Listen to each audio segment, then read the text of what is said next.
Master minds commerce చదవాలనుకునే 10th inter విద్యార్థుల తొలి ఎంపిక. అట్లాగే గ్రీన్ టీ మంచిది అని గ్రీన్ టీ మంచిది అంటే మా బంధువులోనే ఒక ఆవిడ గ్రీన్ టీ మంచిదని చెప్పి విపరీతంగా తాగి లివర్ దెబ్బతిని ట్రాన్స్ప్లాంట్ దాకా వెళ్ళింది. అది మానేసిన తర్వాత అన్నీ ఇంప్రూవ్ అయినాయి. సో అందుకని అంటే మీకు ఏది కావాలంటే అది తీసుకోండి. నేను చెప్తున్నాను కదా అందరికీ, బట్ విత్ ఇన్ లిమిట్స్ తీసుకోండి. ఇది కాకపోతే జనాలకి ఎలా నచ్చుతుందంటే మీరు ఇది చేస్తే ఇది రాదు అని చెప్పేవాడు వెనకాల మనం పడతాం. ఈ యోగా చేయండి మీకు గుండె జబ్బులు రావు, గుండె జబ్బులు ఉంటే తగ్గిపోతాయి. కొంతమంది ఆయుర్వేదం ఇప్పుడు హైదరాబాద్లో ఉన్నారండి, యునాని వీళ్ళు ఉంటారండి. మీరు యాంజియోగ్రామ్ ఇవన్నీ నమ్మకండి, డాక్టర్ అలాగే చెప్తాడు బైపాస్ అని, మీరు నా దగ్గర తగ్గుతుందంటారు. ఎంతమంది చచ్చిపోతున్నారు, ఎంతమంది 10-20 తర్వాత. కొంతమందికి తగ్గచ్చు, ఒక 1%కి తగ్గచ్చు, 99% పీపుల్ సఫర్ ఇన్ దిస్. మేమేం చేస్తాము, ఎక్కువ మందికి ఏది పనికి వస్తుందనే దాన్ని మేము చెబుతాం తప్ప. ఇప్పుడు నేను ఆపరేషన్ చేస్తున్నానండి, కొంతమంది చనిపోతారండి వాళ్ళు. కొంతమంది నేను ఆపరేషన్ చెబితే బ్రతుకుతారు, బట్ నేను ఆపరేషన్ చేయకపోతే 100లో 70 మంది చనిపోతారు. ఆపరేషన్ చేస్తే 96-97 మంది అవుతారు, 3-4 చనిపోతారు. ఆ 3-4 నేను చేయకపోతే బ్రతకచ్చాలి. నాకు ఎట్లా తెలుస్తుంది? అవును. So I can only practice what is good for the majority. On the way we lose some people. అదే కదా మన స్టాటిస్టిక్స్, అదే కదా అదే కదా, అంతే చేయగలను తప్పితే నేను దేవుడు కాదు కదా.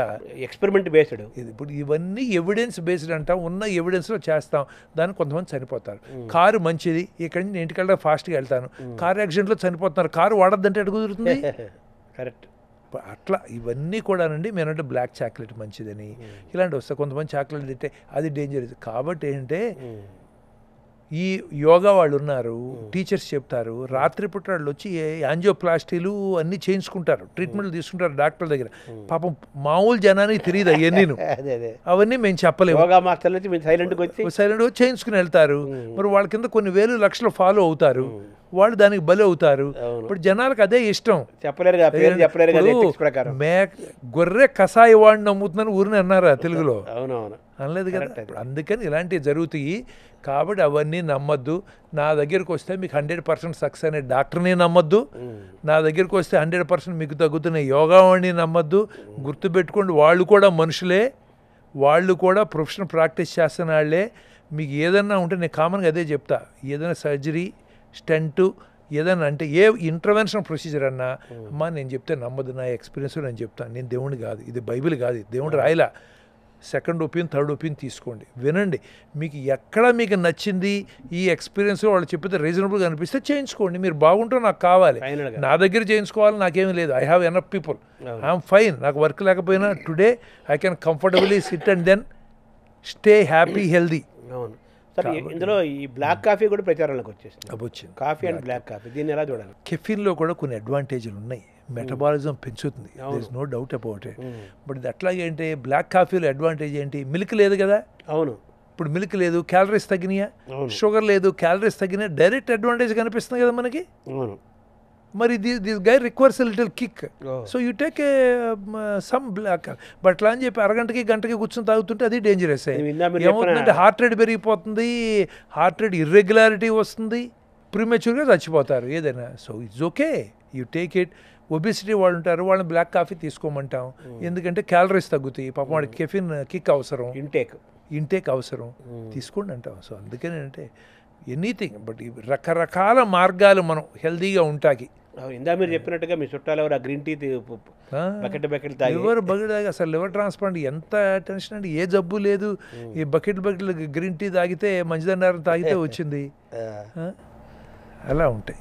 తర్వాత డాక్టర్ గారు, ఈ గుండె ఆరోగ్యాన్ని కాపాడుకోవటంలో మీరు అన్నట్టుగా మెంటల్ హెల్త్ అనేది, ఇది ఫిజికల్ హెల్త్ అన్నారు, mental health, physical health, spiritual health, social health, financial health కూడా ఉంటుంది. అది ఉంటాయి. ఇవన్నీ కూడా అది మళ్ళీ మైండ్లోకి వస్తుంది అనుకోండి. అది బాటమ్ లైన్. ఇప్పుడు అది లేదు మనం కాదు.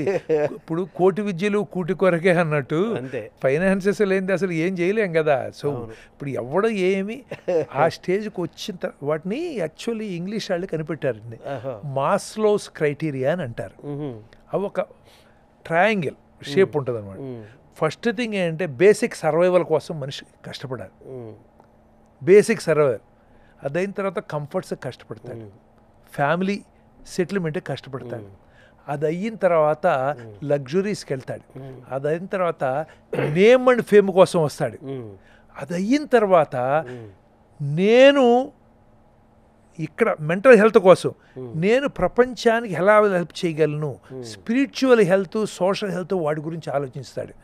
ఇవన్నీ ఆ స్టేజ్లో వెళ్తారు. తిండి లేని ఆయన తీసుకొచ్చారు, నువ్వు పక్కనాడికి హెల్ప్ చేయరా అంటే వాడు ఏం చేస్తాడు? చేయలేడు కదా. అందుకని ఇటు మాస్లోస్ క్రైటీరియా అంటారనమాట. అందుకని ఈ గ్రోత్ ఇది సైకాలజిస్ట్ బాగా కనిపెట్టారు. We all go through that. మనం ఫస్ట్ ఫేజ్లో ఆగుతామా, సెకండ్ ఫేజ్లో ఆగుతామా, థర్డ్ ఫేజ్లో ఆగుతాం అనేది మనకు వచ్చిన అవకాశాలను బట్టి, మనకున్న గ్రోత్ని బట్టి, మనకున్న అవుట్లుక్ని బట్టి ఉంటుంది. కొంతమంది ఆ కంఫర్ట్స్ దగ్గరే ఆగిపోతారు. ఆ మనీ అనేది ఎడిక్షన్ లాగా ఉండి needs, essentials, luxuries, comforts, luxuries, దాటి ఇంకొకటి దాని తర్వాత హయ్యర్ ఏంటంటే where this achieving this mental balance and able to do things. అదే కదా సెల్ఫ్ రికగ్నిషన్. అవును, సెల్ఫ్ రికగ్నిషన్ వచ్చాడికి అందరూ ఒకటే కదా, అందరికి హెల్ప్ చేస్తాడు వాడు. ఇప్పుడు మీరు చెప్తున్న థియరీ మీ జీవితానికి, మీ మనసుకి మీరు అప్లై చేసుకొని మిమ్మల్ని మీరు టెస్ట్ చేసుకుంటున్నారేమో అనుకుంటున్నాను నేను. అది చేసుకోవాలండి మనం. ఎందుకంటే అది మనకి బేసిక్గా ఏమవుతుందంటే ఇంగ్లీష్లో ఒకటి ఉండేది మెచ్చుకున్నాడు, eyes cannot see what the mind doesn't know. అంతే కదా, అంతే కదా. ఇప్పుడు మనకి ఇక్కడ కావాలని లేకపోతే నేను చెప్తా, ఇప్పుడు రోడ్లో ఉంటాను, నా రోడ్లో నా పక్కన నేను దేనికోసం ఎదుగుతూ ఉంటా, నా పక్కన ఒక మాట మాట్లాడితే పని అయిపోతుందా. కానీ ఇప్పటివరకు నేను చూడలా, నీ మైండ్ చూడలా, నేను మైండ్ నాకేంటంటే దాన్ని ఎక్స్ప్లోర్ చేయాల, మైండ్లో ఆ థాట్ రాలా. ఇప్పుడు ఒకే రోడ్లో వెళ్తాం, పెన్సిల్ కావాల్సినడికి పెన్సిల్ షాపే కనిపిస్తుంది, ఆల్కహాల్ కావాల్సినడికి బారే కనిపిస్తుంది కదా, డాక్టర్ కావాల్సినడికి క్లినికే కనిపిస్తుంది. అందుకని ఏంటంటే ఇవన్నీ కూడా మనకు నాలెడ్జ్ పెరిగే కొద్దీ దెన్ ఆర్వీ పుస్తకాలు చదువుతూ ఉంటాం, మంచాళ్ళతో మాట్లాడుతూ ఉంటాం. అందుకని మనం రైట్ డైరెక్షన్లో వెళ్తున్నామా లేదా. నేను ఎప్పుడు ఒకటే చెప్తా, ఏ మనిషి కూడా మనం ఇంకొకటితో ఏ విషయంలో కంపేర్ చేసుకోకూడదు.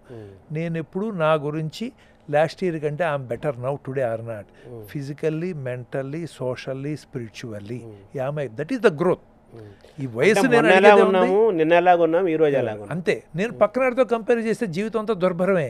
ఎందుకంటే పక్కనే డబ్బులు లేనాడు కూడా నాకంటే హెల్తీగా ఉండొచ్చు, నాకంటే బెటర్ కార్ ఉండొచ్చు, బెటర్ ఇల్లు ఉండొచ్చు, వాడికి ఇంకేదో రికగ్నిషన్ ఉండొచ్చు, వాడు ఇండిపెండెంట్ బిజినెస్ చేసుకుంటూ ఉండొచ్చు. నాకంటే ప్రతి వాళ్ళలో కూడా ఏదో గొప్పతనం ఉంటుంది. అవునంటే ఇప్పుడు కంపారిజన్, కాంపిటీషన్ అనేది మనిషి అసూయలోకి, అనారోగ్యానికి నెట్టేస్తుంది. అందుకని నేను నువ్వే పోల్చుకో, మొన్న ఎలాగానో నిన్న ఎలాగానో ఈ రోజు. అది ఎలా వస్తుంది? నాలెడ్జ్తో వస్తుంది. మీరు కంపారిజన్ నేను ఎప్పుడు I keep reading, doing a new courses, new knowledge కోసం I work on that and then I compare myself whether I'm going there or not. ఆ థియరీ మీరు అప్లై చేసుకొని మీరు క్రాస్ చెక్ చేసుకుంటూ ఉండాలి మనం. అంటే ఒక్కొక్క మనిషికి ఒక్కొక్క పద్ధతిలో అర్థం అవుతుంది. అది నాకు ఈ పద్ధతిలో అర్థం అవుతుంది, ఇంకొకటికి ఏమీ లేకుండానే ఖాళీగా కూర్చున్నాడికి ఇంకా ఈజీగా అర్థమై ఉండొచ్చు, నాకంటే ఈ కష్టం లేకుండా ఎంతో అచీవ్ చేసి ఉండొచ్చు. బట్ నాకు ఈ డైరెక్షన్